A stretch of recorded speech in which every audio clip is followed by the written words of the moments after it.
We'll tell you why OSHA has fined the Topeka Goodyear plant in relation to an employee's death last September.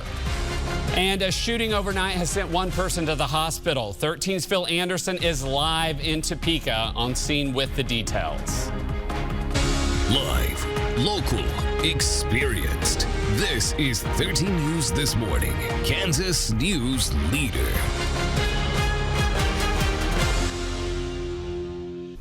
Good morning. Welcome to 13 News This Morning. I'm Jared Broyles alongside Raina Flores and Doug Myers. We're glad that you're with us. So getting ready for school today, right? Or work, whatever. You're about to head out the door. So Sure. What's it looking like at the bus stop today? Yeah, it is a little bit warmer than what we had yesterday at this hour. So maybe just a light jacket needed with temperatures in the 50s. A little bit more of a breeze that's kept temperatures on the milder side overnight.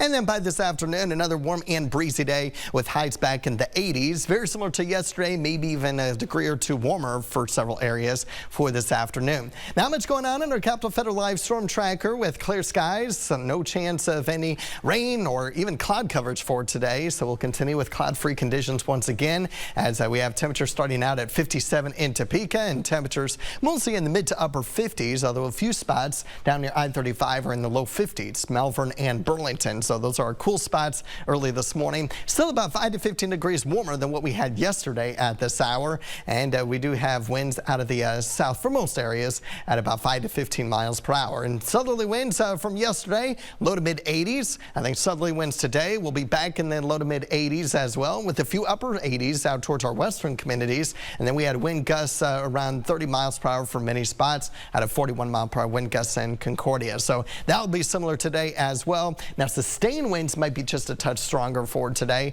And so once again, it's going to be a warm and breezy day as the breezy conditions continue as we round out the work week, increasing our fire danger concerns before we get some much needed rain moving in by Friday night. We'll talk more about that coming up. Thank you, Doug. Another person has been sent to the hospital after a shooting overnight in the capital city. 13's Phil Anderson is live for us right now on scene. Phil, tell us where you're at and what else can you tell us about what's going on? That's right, Rena. I'm here at 1312 Southwest Polk, right here in central Topeka, outside the Polk Plaza high-rise retirement building. It's a 9-story building here in central Topeka, just to the south of downtown. Officers were called here at 2:09 a.m. today regarding a shooting. Now, they found one man who had been shot. That individual was taken to the hospital by American Medical Response Ambulance. We don't know his condition at this time. However, we can tell you this remains an active crime scene. Crime scene tape is still placed around the south entrance here of Polk Plaza. A number of police units are here, and detectives rolled in about a half an hour ago. So right now, all we can tell you for sure is that one person was wounded here in a shooting. It happened again early this morning. Now, about 5 o'clock, about the time we went on for our first live shot this morning, we heard a number of gunshots over here to the west and maybe a half a mile or a mile away. And right after that, a number of police units you could hear were going over to the area of Southwest 15th and College, that whole College Hill area, where apparently one of the issues going on was maybe some stolen golf carts, it sounded like. We're trying to get some information on that. So we'll keep you posted on all of these developing stories throughout the day at WAW.com. We'll send it back to you now in the studio. Thanks, Phil. That was 13's Phil Anderson reporting for us live. Topeka Goodyear has been fined in connection with a fatal accident at the plant last September. The Occupational Safety and Health Administration fined Goodyear over $15,000 for the September 24th accident that took the life of Tim Cole. 13 News up from the OSHA website. The OSHA investigation indicated Cole was a Goodyear machine operator who was loading what is known as a Kong roll into wind-up 10 equipment when he was caught between the clutches of the two machines and fatally injured. The fine was ordered due to the lack of engineering controls and work procedures at the plant, as well as inadequate protective equipment. A second Topeka City Council member announced she will not seek re-election. Hannah Nager is in her first term representing District 6. She announced at last night's meeting she enjoyed her service but must focus on other responsibilities. She joins District 4's Tony Emerson in opting not to run again. 3 candidates already have filed for District 6, 1 in District 4.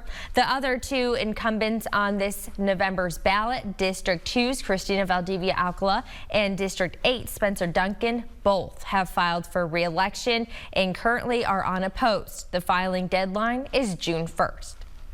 Topekans utility bills will be going up starting next year. 13's Alex Carter was at last night's city council meeting where the governing body approved a proposal to increase the city's water rates. After months of discussion, the Topeka City Council approved a proposal Tuesday to increase utility rates beginning in 2024. Basically, we're looking at about a 7.5% increase year over year on the residential side. We're looking at inflation that's well in excess of that, and so we were happy to get it down below inflation rates. Nobody wants to do rate increases, and I wish we didn't have to do it, but our cost of operations are just, they're skyrocketing right now. Topeka City Manager Steve Wade says some of the money will be used to address some of the city's aging infrastructure, specifically water main replacement. We do have plans for water main replacement to the tune of about $9 million a year. Right now our infrastructure is close to 175 years old, and we're trying to get to just best practice. Best practice is 100 years. We're just trying to get it down to closer to 150 years. Wade says the rate increase could have been significantly higher. If we wanted to replace all pipes, the price escalation would be close to double what we're at right now. And so to be able to get it down below 8%, we think is a win for the consumers. There's a lot of work to be done. He acknowledges, though, that the approved hike will still be felt by everyone across Topeka, especially those living on a low or fixed income. We certainly heard from folks on fixed income. With the price of eggs going up, the price of milk going up, bread. If you're on fixed income, there's concerns when any utility rates go up. We've seen rates go up on the trash side, on the power side, and so some of them were very concerned that they were going to see it on the water also. That was 13's Alex Carter reporting. The increase in utility rates will be in effect from 2024 through 2026. We will tell you what police body cam footage is showing about the bank shooting that killed 5 people in Louisville, Kentucky. And a moose was rescued on Easter Sunday. We have the story of the rescue and the reminder authorities gave her next. You're watching 13 News, Kansas News Leader. Welcome back into 13 News this morning. Time is now 6:39. Louisville Metro Police say the gunman who killed 5 of his co-workers Monday at a downtown bank staged an ambush in the building's lobby to attack responding officers. Newly released body cam footage reveals rookie officer Nicholas Wilt was shot in the head within a minute of arriving on scene, while his training officers suffered a gunshot to his arm before shooting and killing the suspect. Testimony continues today in Boise, Idaho in the triple murder case against Lori Vallow Daybell. She's accused of the deaths of her 2 children and a romantic rival. The children, Tylee Ryan and Joshua J.J. Vallow, were last seen in September of 2019. Their bodies were found in the eastern Idaho yard of Vallow Daybell's 5th husband. And a moose is back on the loose in Alaska after Good Samaritans rescued it in the icy Sena River near Fairbanks. It took about 6 people to haul the moose from the river on Easter Sunday. State troopers sent her on her way with a reminder of the dangers of thawing ice. Now for a look at some money news this morning. The Dow climbed 98 points, but the Nasdaq sank 52, and the S&P 500 dropped less than 1 point.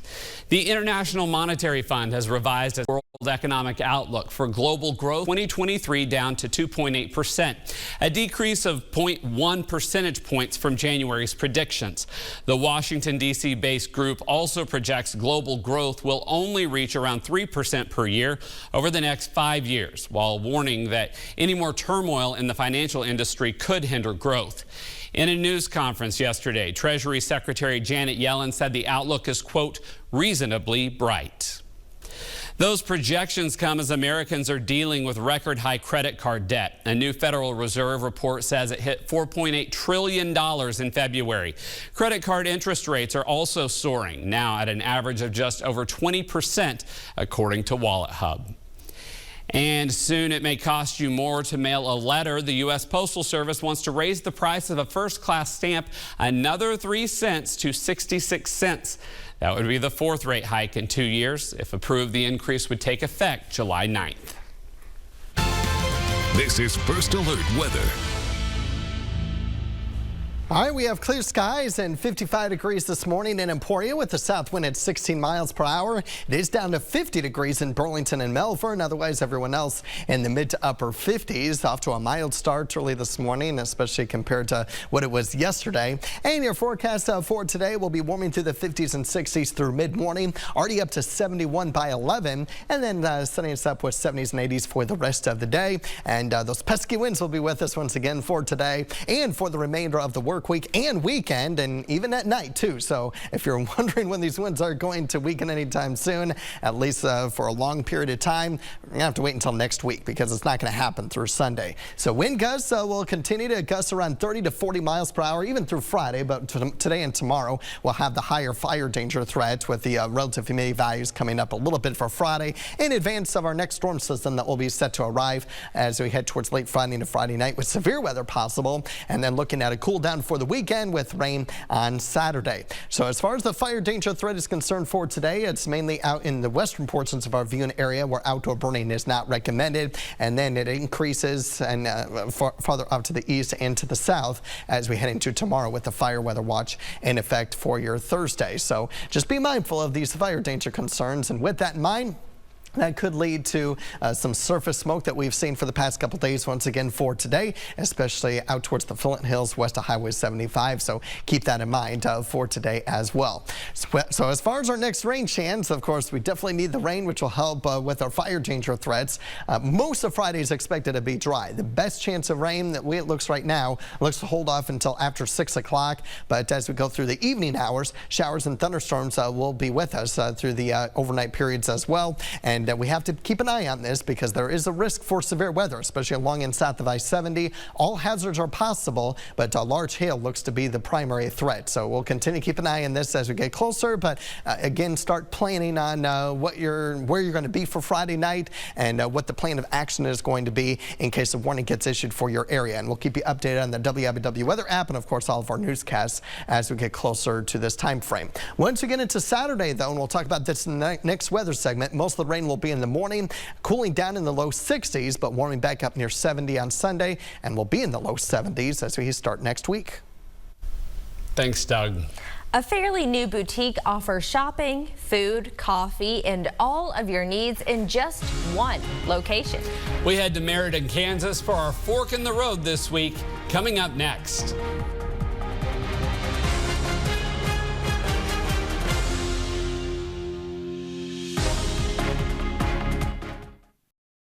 You're watching 13 News, Kansas News Leader. 13's Brian Grabowskis and chief photojournalist Doug Brown take us to a unique boutique for this week's Fork in the Road. Let's take a step into Meriden's Boone and Bounty. Boone and Bounty's been open for a little over a year now, offering a fresh, homemade selection of food and curated goods. We cook all of our food in-house, we roast our beans in-house, and we do our clothing in-house. So everything that we have has been touched by everyone that works here. Every week you get online to have for the week, and it's always something different and good. Boone and Bounty has a shifting menu, offering something new every week. Though the boutique isn't without its own staples like the Mammoth Burrito. It's a really big burrito, and it's egg, bacon, cheese, tater tots, and it's rolled into this massive burrito, and it's $5. We also have it as a non-carb option, so those who don't like that big tortilla, we also have it as a bowl. And for a lighter meal? The bistro box, it's almost like a Lunchable for adults, and it has fresh veggies, homemade ranch, and different kinds of meats and cheeses. They've also brought in Mighty Beast coffee to provide your morning joe. The love that's being poured into roasting the beans and then the love that's being poured into your cup of coffee every day really makes a difference. Whether you're running late for work or you're meeting some girlfriends, that cup of coffee kind of sets the mood for your day. Everything is made in-house and it's fresh, so you have that amazing smell outside, and then it's a whole nother smell when you come in. Everything we do is bountiful and beautiful. That includes their work with community organizations like that with Woolley Farms. Boone & Bounty employs a scoop troop that collects work experience and proceeds as they dish out ice cream to customers. We give wherever we can just so we can get, one, our name out there and show the love that the community shows to us. We give it right back. The community seems happy to have them. It's something special in our little town that just kind of stands out. You have to experience what this brings because it is something different that you kind of haven't seen around this area at all. Everything that's put in, there's been time taken into everything we order. We order everything that you can't just get off of Amazon or Walmart or anything like that. So that makes us special to stop in here, get a birthday gift for someone that's unique and special, and it came from Boone & Bounty. You can view Boone & Bounty's menu and catalog at booneandbounty.com or stop by in person at 410 South Palmberg Street. And you can also submit Mighty Beast orders through their app or at mightybeast.coffee. The shop is open 7 to 6 Monday through Friday and until 3 on Saturdays. Time is now 6:49. We'll be right back.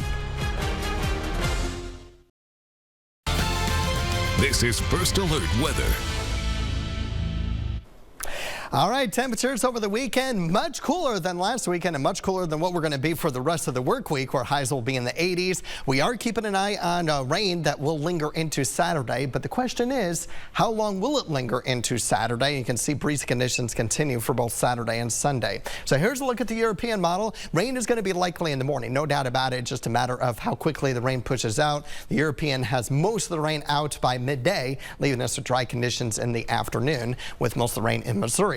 But the GFS is a little bit slower to get the rain out of our area, still holding on to some rain even at 1 o'clock, and then continue to push out of the area by the evening hours. So that'll be something that we'll continue to fine tune as we get closer. But between Friday night and Saturday morning, the European model here has about a 1/4 inch to a 1/2 inch worth of rainfall. However, the GFS has just a little bit heavier rainfall, where some areas will be in the 1/2 inch to 1 inch categories. So that'll be something that we'll continue to fine tune. And of course, this all starts with the risk of severe weather for Friday evening, where all hazards are possible. So start thinking about where you're going to be for Friday night and what you're going to do if a warning is issued in your area for that time frame. In the meantime, temperatures in the 80s through Friday with the fire danger risk. Otherwise, we do warm back up a little bit in the low 70s as we head into next week after the weekend. Hey, thanks, Doug.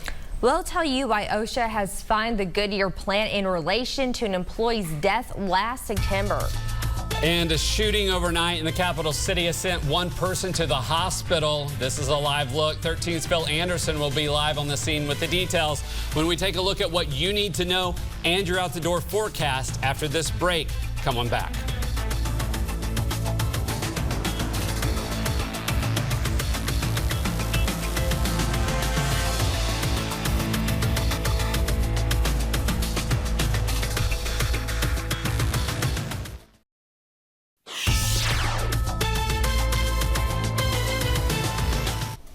It's 6:56. Time now for the stories you need to know and your out-the-door forecast.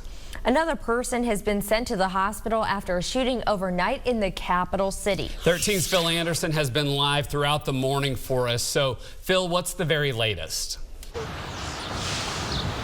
Well, Jared, just a few minutes ago, all the officers have cleared the scene. The crime scene tape is down. This after a shooting at 2:09 this morning here at Polk Plaza, 1312 Southwest Polk in central Topeka. One person taken to the hospital with condition reports right now unavailable. And again, this investigation is ongoing. We'll keep you posted throughout the day at WIBW.com. We'll send it back to you now. Thanks, Phil. Junction City police say 2 people arrested in Michigan for a double murder in their city are back in Kansas. 33-year-old Stephen Pierce and 29-year-old Callie Peters are suspected of killing Valerie and Roland Chrisman in late March. They're arrested in Signal County in Michigan and were extradited to Kansas. They were booked into the Geary County Jail on 2 counts of murder, aggravated robbery, and felony theft. Pierce and Peters are both held on $1.5 million bonds.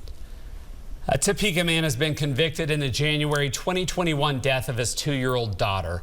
A jury yesterday found Jeffrey Exxon guilty of first-degree murder, child endangerment, and failure to report the death of a child. Shawnee County District DA Mike Kagay says Exxon's son, who was 4 at the time of his sister Aurora's death, testified that Exxon left them locked in their rooms without food for several days. Kagay says Exxon's bond was revoked as he awaits sentencing, which he presumes will be for life. And Topeka Goodyear has been fined in connection with a fatal accident at the plant last September. The Occupational Safety and Health Administration fined Goodyear over $15,000 for the September 24th accident that took the life of Tim Cole. 13 News obtained the official report from the OSHA website. The OSHA investigation indicated Cole was a Goodyear machine operator who was loading what is known as a Kong roll into wind-up 10 equipment when he was caught between the clutches of the 2 machines and fatally injured. The fine was ordered due to the lack of engineering controls and work procedures at the plant, as well as inadequate protective equipment. Time is now 6:58. Here's Doug. All right, waking up to clear skies again this morning, so sunglasses are certainly going to be needed. 57 right now in Holton, and temperatures mostly in the mid to upper 50s. It is down to 50 degrees in Melbourne and Burlington. And your out-the-door forecast for today is going to be warming up back in the 80s for most areas, low to mid 80s. A few upper 80s are possible out in our western communities, and a southerly wind gusting around 30 miles per hour. That'll, of course, lead to an extreme fire danger threat for today, especially for our western communities. 56 for tonight, staying windy, and tomorrow, windy day with the high of 83. We stay in the 80s on Friday, but then with the cold front moving in on Friday night, that will bring a round of storms that could be severe as we head into the Friday evening time frame, and down in the 60s over the weekend. So that'll be something we'll continue to keep an eye on as we get closer to the end of the week. All right, thanks, Doug, and thank you for watching 13 News this morning. Doug and I are back for midday in Kansas. And stay tuned for CBS Mornings, and have a great rest of your Wednesday.